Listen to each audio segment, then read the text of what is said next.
উপন্যাসের নাম প্রথম চোখে হারানো। লেখিকা মামুনিয়া নূর। পর্ব ৩। ধীরে ধীরে কাছে। পর্ব -2 শেষ হয়েছিল ছাদের নির্বতায়। দুজন পাশাপাশি দাঁড়িয়েছিল, কথা কম, অনুভূতি বেশি। সেই নীরবতা ভাঙার পর থেকেই নীলার মনে একটা অদ্ভুত পরিবর্তন শুরু হল। সে আর আগের মতো আর্যকে পুরোপুরি এড়াতে পারছিল না। সকালে উঠেই নীলা কাজে নেমে পড়ল। বাড়িতে আজ অতিথি কম, ব্যস্ততাও কিছুটা কমেছে। তবু তার মনটা অকারণেই ছটফট করছিল।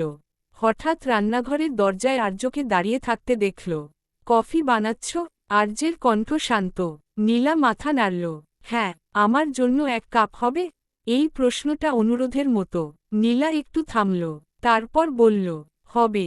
এই ছোট্ট সম্মতিটাই দুজনের মাঝের দূরত্ব আরেকটু কমিয়ে দিল। কফি বানাতে বানাতে নীলা টের পেল, আর্য আর আগের মতো তাকিয়ে নেই। চাপ নেই, আগ্রহ আছে। তাড়াহুড়ো নেই, ধৈর্য আছে। তুমি খুব গুছিয়ে কাজ করো, আর্য হঠাৎ বলল। নীলা হালকা হেসে ফেলল। অভ্যাস। আর্য চুপচাপ তাকিয়ে রইল। এই হাসিটা তার মনে কোথাও একটা নরম অনুভূতি ছুঁয়ে গেল। দুপুরের দৃশ্য।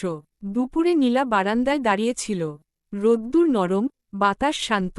আর্য এসে পাশে দাঁড়াল। এইবার আর নীলা সরে গেল না। তুমি কি সবসময় এমন চুপচাপ? আর্য জিজ্ঞেস করল।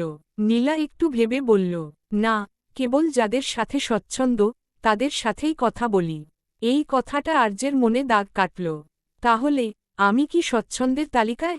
আর্য মুচকি হেসে বলল। নীলা কিছু বলল না, কিন্তু তার চোখে অস্বীকারও ছিল না।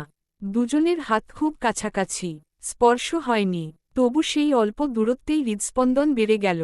নীলা হালকা করে হাত সরিয়ে নিল, কিন্তু এবার সেটা ভয় নয়, সংযমে। আর্য সেটা বুঝল। সে আর এক কদমও এগোল না। আমি অপেক্ষা করতে পারি, আর্য শান্ত গলায় বলল। তোমার গতিতে। এই কথাটাই নীলার মনে গভীরভাবে গেঁথে গেল। সন্ধ্যার মুহূর্ত। সন্ধ্যায় বিদায়ের প্রস্তুতি শুরু হল। আর্যকে আবার শহরে ফিরতে হবে। নীলা দূরে দাঁড়িয়ে দেখছিল, মনটা অকারণেই ভারী লাগছে। আর্য এসে দাঁড়াল। আমি যাচ্ছি। নীলা মাথা নাড়ল।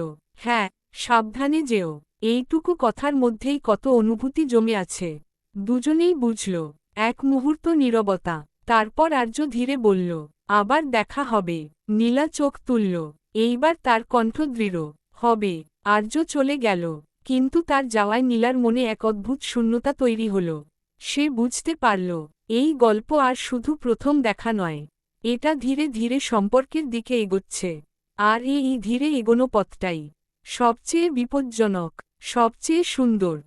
এই উপন্যাসটি যদি ভালো লেগে থাকে, তাহলে এখনই চ্যানেলটি সাবস্ক্রাইব করুন।